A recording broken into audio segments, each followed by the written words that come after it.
자, 오늘은 주제가 헌금은 초대이다. 헌금은 초대이다. 왜 헌금이 초대일까에 대해서 이제 고린도후서 9장을 중심으로 말씀을 좀 나눌까 합니다. 9장에 바울이 집중적으로 8장서부터 헌금 얘기를 합니다. 오해가 없기를 바라는 것은 어쩌다 결심하고 오늘 교회 처음 이제 등록을 하려고 왔는데, 야, 저희 헌금 얘기하더라. 결국 3일교회 근데 저는 1년에 안 하거나 어쩌다 한 번 하거나 헌금 얘기를 말씀을 훈련하는 차원에서 합니다. 그날이 오늘이에요. 그날이. 예, 오해가 없으시기 바랍니다. 우선 9장의 배경을 좀 이해를 갖고 들어갈 필요가 있어요. 본문으로 들어가기에 앞서서. 이 고린도 교회는 아시는 것처럼 바울이 개척을 한 교회죠. 그리고는 이제 이 교회 목회를 어느 정도 기반을 닦아놓고 일꾼들을 세우는 다음에 그는 에베소로 떠납니다. 그런데 바울에게 아주 슬픈 소식이 들렸어요. 그 이방 땅에 복음을 수출했던 본부교회, 우리 이제 3일교회를 본부교회 하죠. 보통 본부교회 그 세계적인 기근으로 직격탄을 맞은 거예요. 성경에 나오죠. 어마어마한 기근이 세계적으로 임했는데 예루살렘 교회가 직격탄을 맞은 거예요. 이게 본토를 떠나 있는 바울의 입장에서는 그 소식을 듣고 어떡하지? 여러분, 만약에 해외에 한 1, 2년 출장을 가 있는데 자기 고향 교회가 어려움에 처해 있다 그러면 얼마나 마음이 안 됐겠어요. 하다가 그렇다고 본부교회가 그렇게 어려움을 당했으니까 이제 대부분의 이방 땅에 그 교회를 통해 세워진 어린 교회들은 이제 개척교회 수준이에요. 그러니까 뭘 도울 겨를이 어디 있겠어요. 그래도 사도 바울이 그 어린 이방 땅의 교회들에게 편지를 다 보냈어요. 우리에게 복음을, 그리스도의 사랑을 나누어줬던 본부교회가 이런 어려움에 처했습니다. 어떻게 하면 좋겠습니까? 그랬더니 각 처에서 특별히 고린도 교회 성도들이, 이 고린도 교회는 항구 도시이기 때문에 그래도 그 중에 제일 형편이 좀 낫어요. 돈이 항상 흘러다니고 개들도 수표를 물고 다니는 동네니까 십시일반 우리 동참하겠습니다. 그러니까 바울이 얼마나 마음이 좋았겠어요. 야, 이제 됐다. 이렇게 모아지면 이제 헌금을 예루살렘 교회로 좀 보내야 되겠다 했는데 그 사이에 고린도 교회 문제가 벌어진 겁니다. 바울이 떠난 이후에 리더십이 부재된 상태에서 분파 문제가 생기고 또 헌금 문제가 생기고 또 음행의 문제까지 들어와서 교회가 시끄러워진 거예요. 사본 오열이 되고. 근데 그 중에서도 제일 이 헌금을 거두는 문제에 직격탄을 제공한 원인이 사도 바울의 사도권에 대해서 누가 시비를 일으킨 겁니다. 아니, 그분 목사 한 수도 어디서 받았는지 모른다며, 어느 학교에서 신학을 했는지도 알 수가 없다면서 그 사람 말을 어떻게 믿어? 반대파에서 이렇게 문제를 제기한 거예요. 그러니까 자동적으로 헌금 거두는 일이 진행이 됐겠어요? 중단이 됐겠어요? 중단이 된 겁니다. 해서 사도 바울이 그 소식을 듣고 너무 속이 상해서 교회가 지금 남을 돕고 구제하는 것보다 더 심각한 게 내분이 일어났구나, 어려움이 생겼구나 해서 인내와 온유한 마음으로 일일이 그 불거진 문제들에 대해서 편지를 써요. 이 주제에 대해서는 내가 언제 그렇게 얘기했냐? 그건 사실이 아니다. 이 문제에 대해서는 너희들이 잘못 알고 있다. 하나하나 이성과 논리로 성령의 감동을 통해서 편지를 써요. 그게 고린도 전서예요. 그 서신이. 그러니까 고린도 전서를 읽어보면 고린도 교회의 수많은 문제들이 열거되어 있어요. 그리고 나라든 기쁜 소식이 뭐냐 하면 놀랍게도 그 성령으로 감동된 바울의 편지를 읽고 고린도 지역의 교회들이 회람을 한 다음에 우리가 잘못 알고 있었구나. 우리가 큰 실수를 했구나. 해서 관계가 복원이 된 거예요. 그리고 바울이 그 얘기를 듣고 다시 편지를 보낸 게 오늘 9장이에요. 그런 맥락에서 오늘 본문을 좀 이해해야 헌금에 대한 바른 이해로 접근할 수가 있습니다. 1절을 볼까요? 1절. 성도를 섬기는 일에 대하여는, 이거 예루살렘 구제의 일을 얘기하는 거죠.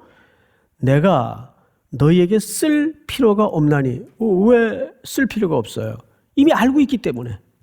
고린도 교회 성도들이 1차 바울의 이야기를 듣고 하겠다고 했고, 그 예루살렘 교회가 어려움에 처한 일들을 이미 고린도 교회의 성도들은 알고 있어요. 그래서 쓸 필요가 없나니 이는 내가 너희의 원함을 알미라. 그때 고린도 교회 성도들이 한다고 했거든요. 헌금을.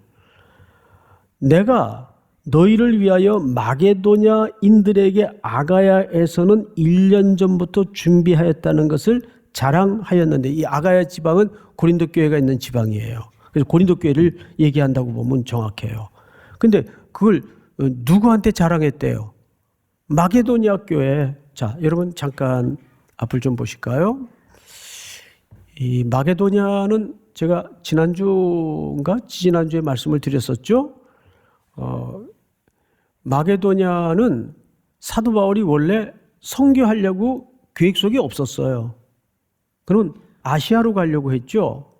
그러다가 성령의 강권적인 틀어막음과 지시로 설득당해서 간 지역이 마게도냐예요. 근데 그 마게도냐에 도착해 빌립보에 들어가니까, 마게도냐는 큰 에어리어를 얘기하는 거고, 빌립보에 들어가니까 기도 처소를 찾다가 누구를 만나죠? 아시아에서, 바울이 그렇게 가려고 했던 그 아시아에서 장사로 흘러 들어왔던 루디아라는, 이 루디아는 이름이 아닙니다. 이 지역명이에요. 리디아.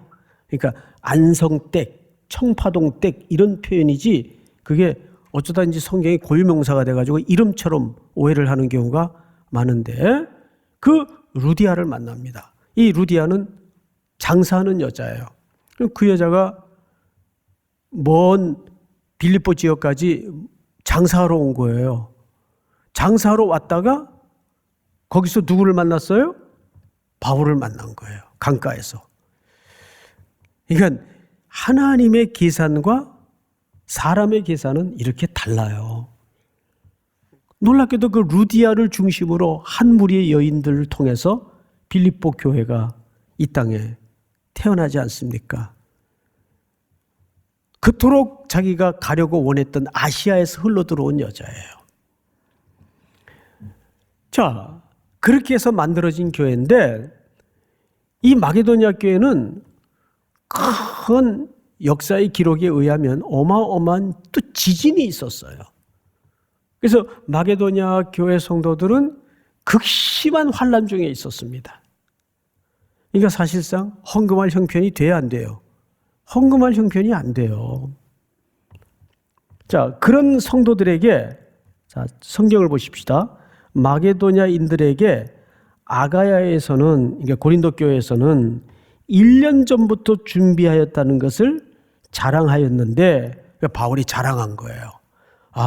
내가 목회했던 고린도 교회에서 예루살렘 교회를 여러분 돕기로 했습니다. 그 얘기를 환난 중에 걱정하고 있는 마게도냐 교인들에게 한 거예요.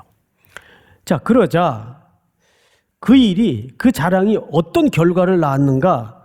과연 너희의 열심이 퍽 많은 사람들을 뭐하게 하였느니라? 예, 분발하게 했다.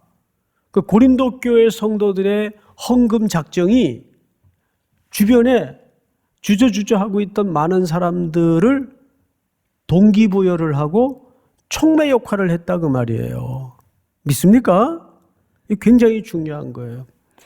우리 교회가 또 우리 교단의 신학의 그 근본이 되는 총신 대학에 작년에 헌금을 하니까 그게 촉발이 되어서 많은 또 교회들이 지금 학교를 도우려고 그렇게 작정을 하고 애를 쓰고 있습니다. 그게 실질적으로 많은 동기가 되었듯이 너무 감사한 일이죠. 지금 꼭 그런 현상이 일어난 거예요. 여러분, 그래서 고린도후서 8장을 보세요. 8장 1절 제가 좀 읽겠습니다.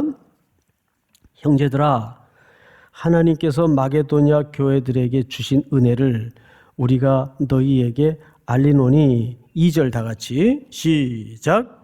환난이 많은 시련 가운데서 그들의 넘치는 기쁨과 극심한 가난이 그들의 풍성한 연보를 넘치도록 하게 하였느니라.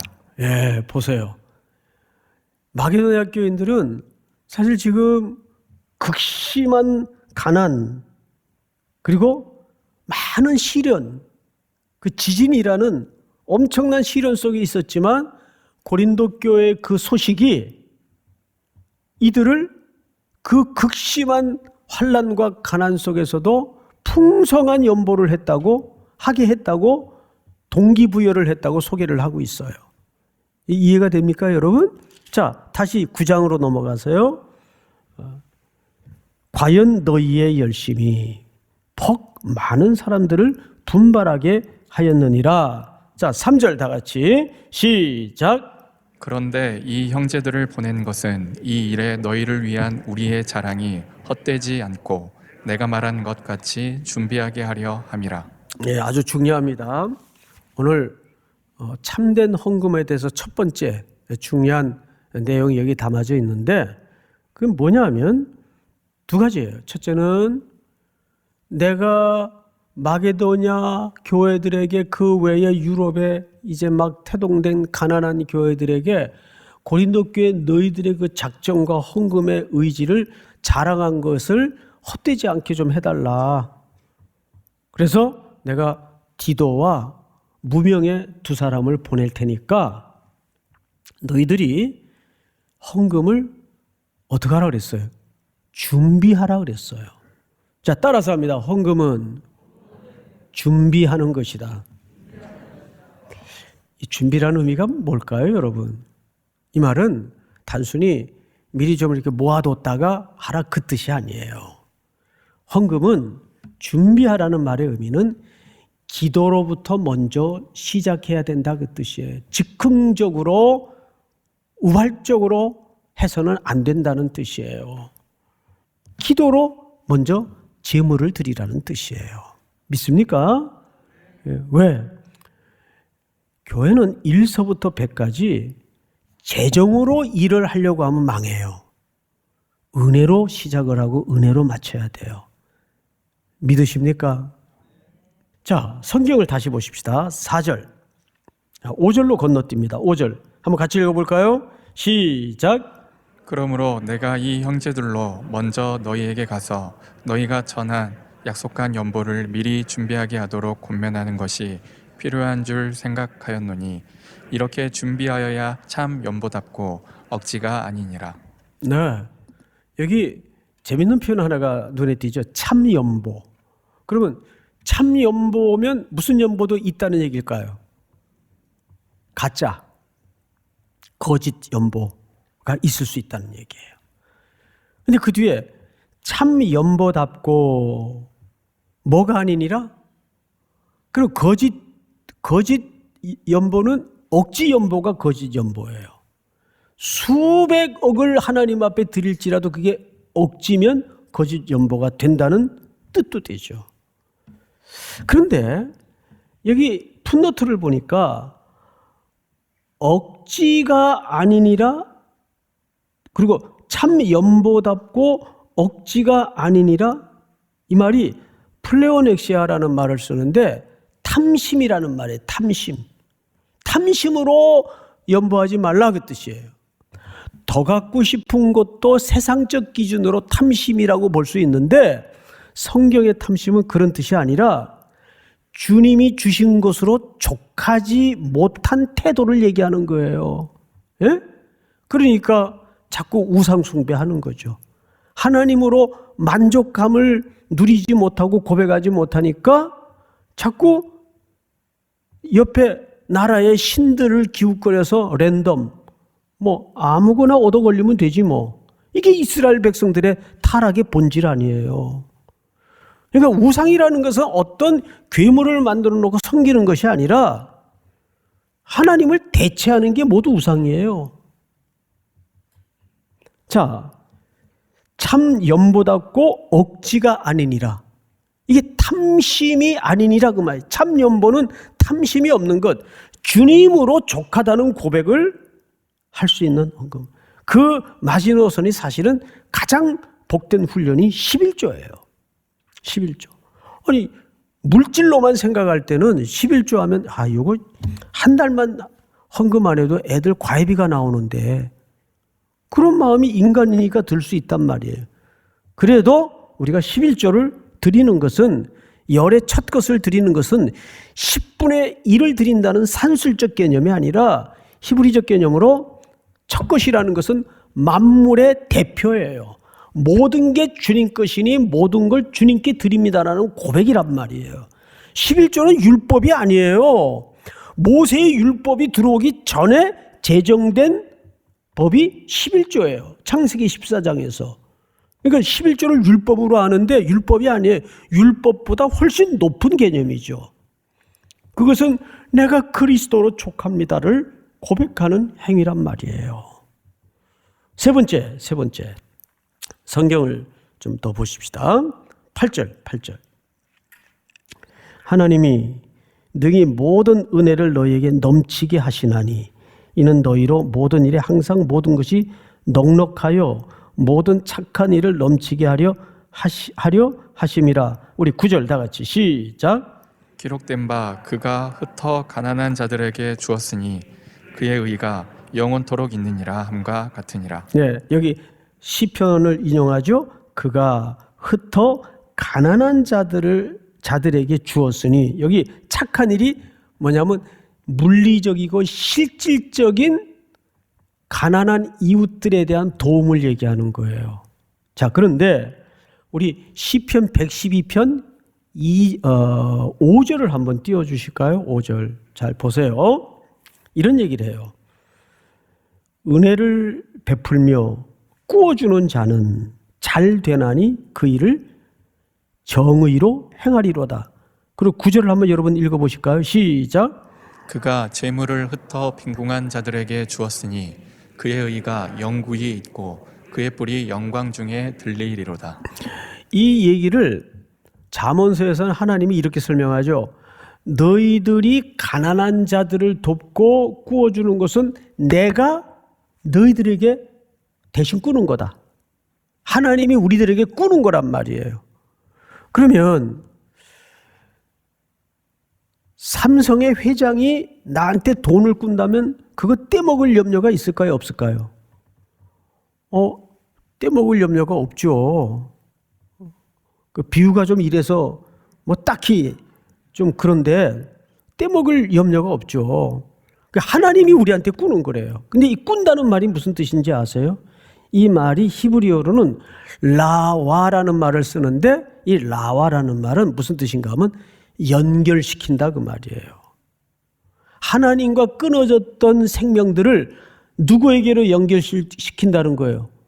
하나님께로 돌려놓는다. 하나님께로 연결한다. 우리가 선교 왜 갑니까? 그 연결하려고 가는 거예요. 생명애로. 생명에서 끊어지고 이탈했던 것들을 하나님과 연결시키려고 가는 거예요. 우리가 물질의 구제를 하지만 그 물질의 구제를 통해서 단순히 휴머니즘적으로 인간의 박애정신으로 돕는 게 아니라 누구에게로 연결시키기 위해서 하나님께로, 그리스도께로 연결시키기 위해서 우리가 하나님께 구워주는 거예요. 믿습니까? 그러니까 이것은 결국 오늘 말씀의 제목처럼 하나님의 우주적 경영에 누구를 초대한 거예요? 저와 여러분들을 초대하신 거예요. 그 우주적 경영에 초대에 제외되면 불행한 거죠. 그런데 주로 하나님은, 아니 뭐 하나님까지 안 가더라도 여러분 이제 앞으로 중요한 프로젝트를 할 텐데 이제 각 팀장들에게 너희들이 원하는 직원들 일주일 동안 우리 A 회사에서 다 한번 뽑아봐라. 그러면 그 팀장들이 어떤 직원들을 뽑을까요? 함께 일하기를 즐거운 사람들. 유능한 사람도 뽑을 수 있겠지만 보통 유능한 사람 기준보다는 함께 일하기 즐거운 사람들을 뽑아요. 우리가 뭐 단순한 예로 어딜 가다가도 너무 맛있는 음식, 너무 좋은 풍광을 보면 머릿속에 척 제일 먼저 떠오르는 사람이 누구예요? 누구예요? 미스김이 되어서는 안 되죠. 자기 아내가 돼야 되고 사랑하는 자가 돼야 될 거 아니에요. 사랑하는 자. 똑같은 거예요. 하나님이 이 우주적 경영의 헌금이라는 방식을 통해서 사랑하는 자들을 어떻게 하는 거죠? 초대하시는 거란 말이에요. 저는 그 청년들을 이제 오랫동안 겪다 보니까 재밌는 그 눈치들을 많이 제가 채요. 뭐 여름 수련회 앞두고 선교 앞두고 3, 4, 5 뭐 방마다 모여서 준비를 해요. 한 달가량. 근데 제가 볼 때는 그거 뭐 집중하면 한 서너 시간이면 뚝딱 해치울 텐데 꼭 문자 보내가지고 어느 자매를 좀 도와달라고 나오게 해요. 그럼 일은 500원어치인데 먹는 건 5만 원어치를 갖다 놓고 밤을 새요, 밤을. 그러니까 교회라는 것은 늘 그래요. 10명이면 끝날 일을 100명이 나와서 하는 데가 교회예요. 교회 일하는 거 보면 얼마나 비경제적이고 얼마나 비효율적인지 아세요? 원래 그런 거예요. 교회 일은. 믿습니까? 왜? 서로 한 몸 된 즐거운 사람들끼리 하는 일이라서 그래요. 주님이 우리를 그렇게 초대하시는 거예요. 믿습니까? 자, 마지막으로 14절을 보세요. 다 같이 읽습니다. 시작. 또 그들이 너희를 위하여 간구하며 하나님이 너희에게 주신 지극한 은혜로 말미암아 너희를 사모하느니라. 여기 너희를 사모하느니라 라는 말은 그리스도 안에서 너희를 사모하느니라 그 뜻이에요. 그리스도 안에서 너희를 사모하느니라. 그러니까 하나님은 우리를 헌금이라는 물리적인 방식을 통해서 하나님이 우주적 경영에 참여하실 때에는 반드시 그 생명이 끊어져 있고 외진 곳에 나뒹굴어져 있는 그 찾아내야 될 하나님의 백성들을 누구의 몸으로? 그리스도의 몸으로 복원시키기를 원하신다 그 말이에요. 그 하나님의 경영에 우리를 물질적인 방식으로 부르시고 계신 거죠. 이것이 어찌 억지가 될 수 있겠습니까? 믿습니까? 자, 우리 결론 한번 정리해 보십시다. 첫 번째.